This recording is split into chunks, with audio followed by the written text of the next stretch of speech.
Alors, la peur d'être seul m'empêche euh, de prendre certaines décisions.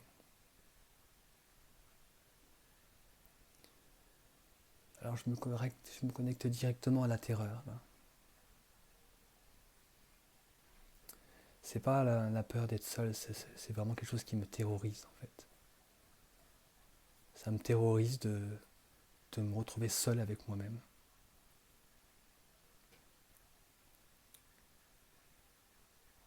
J'ai le sentiment d'être abandonné.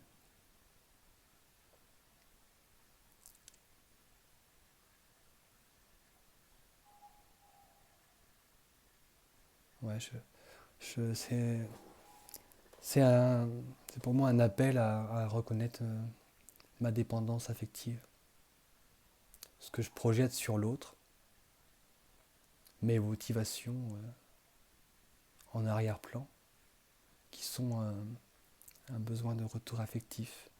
J'ai besoin d'être aimé, j'ai besoin de me sentir aimé, et je projette ça comme attente sur l'autre, pour qu'il bouche des trous en fait. Ouais, pour qu'il bouche des trous que j'ai l'impression d'avoir partout, comme si j'avais plein de blessures, qui me manquait plein d'amour en fait, à l'intérieur de mon corps, et que l'autre, par sa présence, euh, va faire qu'un avec moi-même, comme s'il me manquait des bouts en fait. Ouais, c'est ça, c'est comme s'il me manquait des bouts, et avec l'autre, je suis moi-même. Je suis enfin moi-même complète.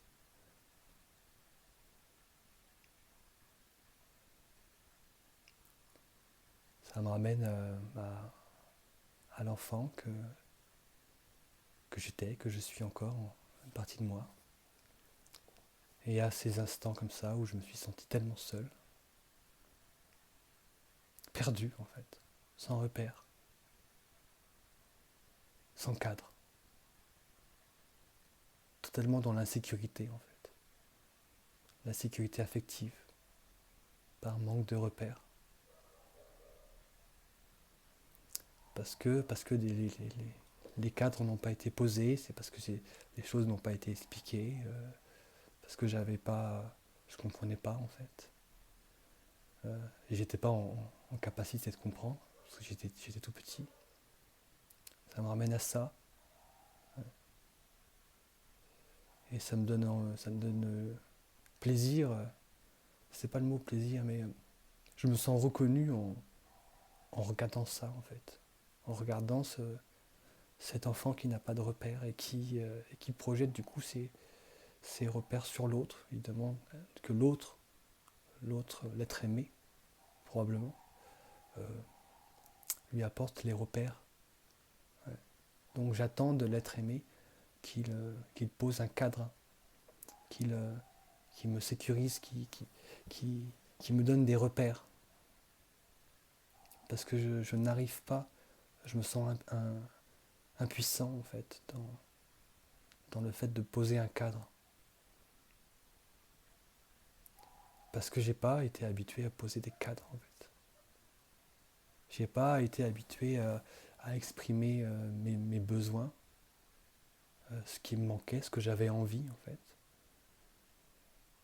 Et comme c'est pas posé, l'autre ne sait pas trop non plus à quel jeu il joue en fait dans le cadre d'une relation, parce qu'il n'y a pas de cadre. C'est comme si c'était moi j'amène ça comme si c'était illimité, mais comme il n'y a pas de cadre, on ne sait pas comment faire. Personne ne sait comment faire. Moi je ne sais pas, j'attends de l'autre qui le sache, qui le devine en fait, qui devine mes besoins. Je ne les exprime pas.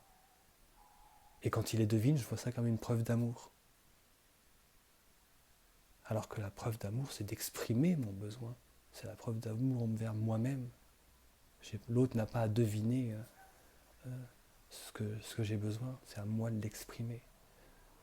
Donc ouais, il y a cette incapacité que j'ai à poser un cadre, à poser une structure moi-même, sécurisante au niveau affectif.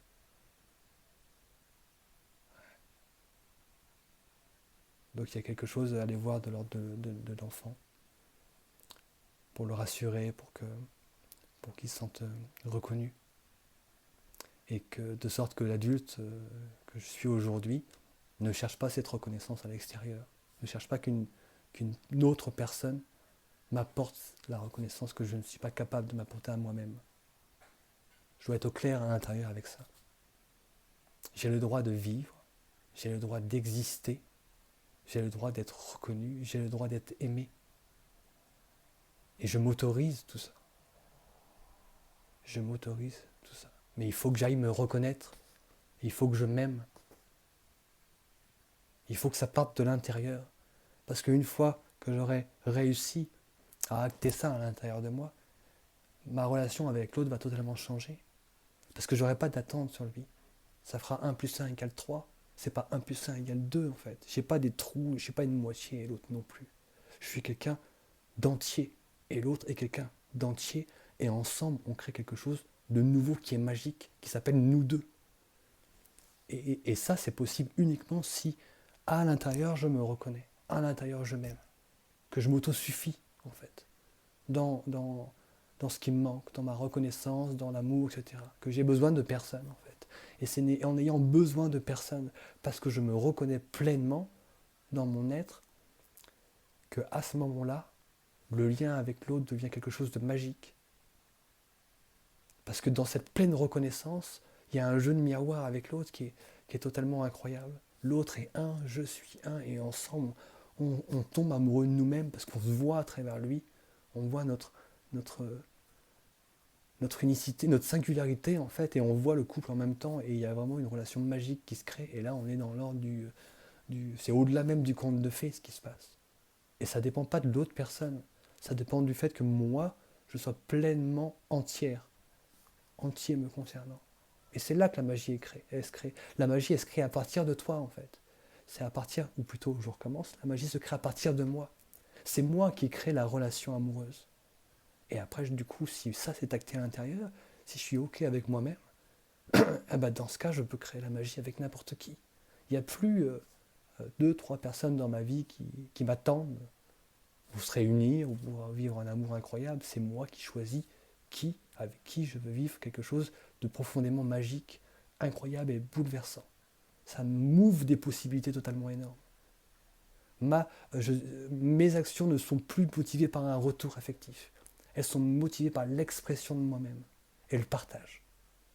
Et c'est ça que j'ai envie de me dire à moi-même en écrivant la peur d'être seul m'empêche de prendre certaines décisions. Les décisions, elles sont à acter à l'intérieur. Et une fois que c'est acté à l'intérieur, c'est beaucoup plus fluide à l'extérieur. Voilà, merci pour ton partage. Ça m'a fait du bien de me laisser traverser par ça.